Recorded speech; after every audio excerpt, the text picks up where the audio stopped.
Student, welcome to my YouTube channel Neetu Yadav commerce classes. आज हम solve करेंगे बीकॉम सेकेंड ईयर का लेबर कॉस्ट अकाउंटिंग का एक और क्वेश्चन। तो चलिए स्टार्ट करते हैं। B Com second year cost account के लेबर कॉस्ट अकाउंटिंग का ही क्वेश्चन हम सॉल्व करते हैं। यहाँ पर बोला गया in a factory working for 6 days in a week, यानी एक फैक्ट्री में एक सप्ताह में 6 दिन काम होता है। A worker is paid at the rate ₹10 per day, और एक वर्कर को 10 रुपीज जो है बेसिक सैलरी दी जाती है और डीए दिया जाता है 100% सैलरी का। ही is allotted to take 30 minutes release, मतलब दिन भर में 8 घंटे यदि वो काम करता है तो 30 मिनट का उसको रिलैक्सेशन या लंच दिया जाता है, लंच टाइम। तो यहाँ पर जॉब बी और जॉब सी तीनों में वर्कर काम करता है। जॉब ए में 13 घंटे, जॉब बी 12 आवर्स और जॉब सी में 12 आवर्स। यहाँ पर हमको time wastage for waiting the job was not booked in cost accounting. How would to allocated the wages of the worker for the week. हमको worker की एक week की wages बताना है। तो चलिए हम कैलकुलेशन चालू करते हैं। अकॉर्डिंग टू द क्वेश्चन हमको कैलकुलेट करना the wages of the worker for the week, मतलब हम एक वीक में वर्कर को कितनी वेजेस पे कर रहे थे। इसके लिए सबसे पहले हम क्या करते हैं, वर्किंग टाइम कैलकुलेट करते हैं। हम कैलकुलेशन करते हैं calculation of normal working time. Is that clear? हम नॉर्मल वर्किंग टाइम को कैलकुलेट करते हैं इन अ वीक। क्लियर? यहां पर हमसे बोला गया है कि in a factory working 6 days working होती है और 6 days की वर्किंग में 10 रुपीज के हिसाब से इनको पे किया जाता है और 8 घंटे काम होता है। ठीक है, तो यहां पर हमारा 6 days जो है काम होता है 8 आवर्स। क्लियर? तो 8 आवर्स पर डे काम होता है। ठीक, तो टोटल हमारे आवर्स कितने आ गए? 40, मतलब हमने 6 दिन में 48 घंटे काम किया। इसके बाद हमको यहाँ पर बोला 30 मिनट हम लंच भी देते हैं। तो यहाँ पर हमसे बोला गया है जो रिसेस आप देते हो वो देते हो 30 मिनट्स। 30 मिनट्स आप रिसेस दे रहे हो पर डे। तो 6 days में आप कितना दोगे? 30 into 6 is equal to 180 minutes. और 1 घंटे में कितने मिनट होते हैं? 1 घंटे में मिनट होते हैं 60।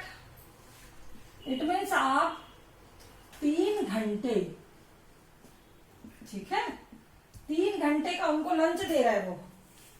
तो काम कितने घंटे हो रहा है? काम हमारा हो रहा है 45 आवर्स। क्लियर? तो अब ये तो आपका हो गया टोटल आवर्स। ठीक है, ये आपका क्या कैलकुलेट हुआ? Normal working time. ये आपने यहां से क्या किया, ये जो आया आपका, ये क्या आया? Normal working time. ये आपका नॉर्मल वर्किंग टाइम आ गया। Is that clear? अब हम कैलकुलेट करेंगे कैलकुलेशन ऑफ लेबर। 1 घंटे की लेबर कॉस्ट कितनी होगी? तो यहां पर हम कैलकुलेट करेंगे calculation of labour cost per hours. ठीक है, हम यहां पर अब क्या कैलकुलेट करने वाले हैं? हम कैलकुलेट करने वाले हैं लेबर कॉस्ट पर आवर्स। चलिए देखते हैं इसको कैलकुलेट कैसे करते हैं। बेसिक पेमेंट आपकी कितनी है?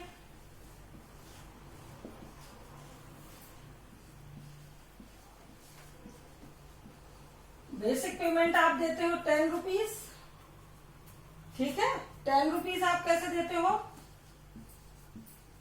Per day. क्लियर? तो 6 दिन आपके यहाँ काम होता है तो आपकी जो ये आ गई आपकी 60 रुपए पेमेंट। फिर आप इसमें डीए भी देते हो। डीए कितना देते हो आप? 6 डेज का आप डीए दोगे। डीए आप देते हो 100%, और 100% मीन्स इसका 100% 120। तो 120 आपकी क्या आती है? ये जो आपकी आई ये 6 डेज की लेबर कॉस्ट आई। क्लियर हुआ आपको? ये आया कि टोटल वर्किंग कितनी हुई, कितने घंटे आपने वर्क किया 6 दिन में, तो 45 घंटे काम किया। और ये हमारा कैलकुलेट हुआ कि हमारी एक हफ्ते की पेमेंट कितनी बनी? 120 रुपए बनी। तो यदि एक हफ्ते की 120 रुपए है तो हम देखेंगे कि हमारी जो लेबर कॉस्ट है वो पर आवर्स कितनी। ठीक है, तो हम क्या करेंगे? टोटल हमारा 120 हम पेमेंट कर रहे हैं। कितने और आवर्स की पेमेंट कर रहे हैं? 45 आवर्स की। तो पर आवर्स हमारा आ जाएगा 2 रुपीज 67 पैसा। ये जो 2 रुपीज 67 पैसा आया है ये आपका आया है लेबर कॉस्ट पर आवर्स।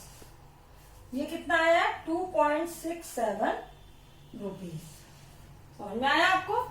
ये हमने निकाला नॉर्मल वर्किंग टाइम, एक हफ्ते में इतना काम हुआ। ये हमने निकाला कि कितने रुपए हमारी लेबर की कॉस्ट आती है, वेजेस होती है।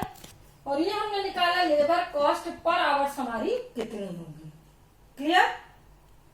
अब हमको देखना है statement showing allocation of wages. Wages का आवंटन हम कैसे करेंगे, वेजेस का निर्धारण कैसे होगा, अब हम उस पर ध्यान देते हैं। ठीक है, तो इसमें हमको सबसे पहले हमारा 3 जॉब है ना? Allocation of wages A,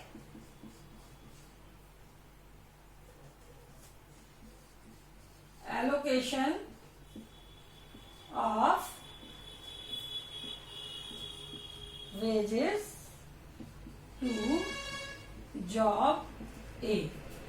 job जो है उसमें हमारा कितना रेट तो सब में सेम आई थी जो मैंने अभी आपको कैलकुलेट करके बताई है। जब इसमें हम इंटू करेंगे तो इसमें 13 आवर्स और काम हुआ है। 13 आवर्स से जब हमने इसको कैलकुलेट किया तो ये हमारा आता है 34 रुपीज 71 पैसा। ऐसे हम सेकंड देखेंगे, allocation of wages to job B. ये हम बी जॉब के लिए कैलकुलेट करते हैं। बी जॉब में कितने घंटे काम होता है? 12 घंटे।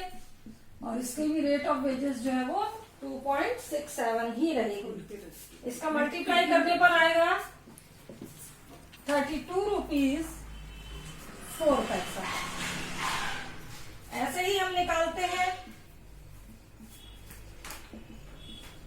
Allocation of wages to job. अब हम सी जॉब के लिए देखेंगे। ठीक है, यहां पर भी कितना काम हुआ है? 12 आवर्स और जो हमारी रेट ऑफ वेजेस थी 2 रुपीज 67 पैसा। ये जॉब सी के लिए, इसका भी अमाउंट सेम ही आएगा मल्टीप्लाई करने पर। क्लियर? तो आपकी टोटल वेजेस जो आती है 98 रुपीज 79 पैसा आती है। ये जो आया आपका, इसको क्या बोलेंगे हम? इसको हम बोलेंगे allocation of wages to over heads.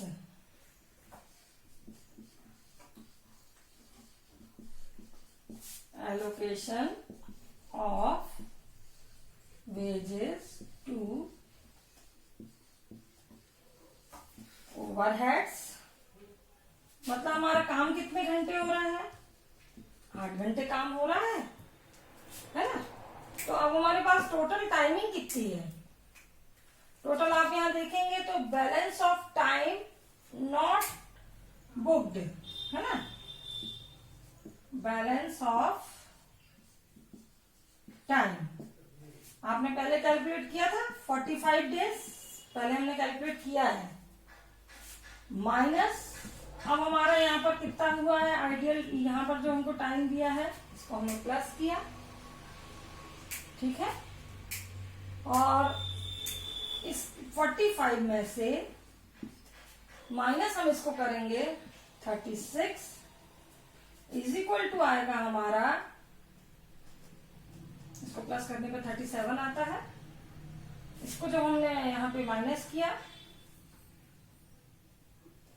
जो हमारा 8 आता है, और 8 को जब हम मल्टीप्लाई करेंगे 2.67 से तो हमारा आएगा 21 रुपीज 36 पैसा। तो इस तरह से हमारी जो वेजेस डिसाइड होगी 120 रुपीज 50 पैसा। ये आपका जो अमाउंट है ये है एलोकेशन ऑफ वेजेस, मतलब this is the allocation of wages amount. मतलब एक मजदूर जो है वो तीनों जॉब में काम करते हुए टोटल इतने रुपए मजदूरी लेगा। Thank you.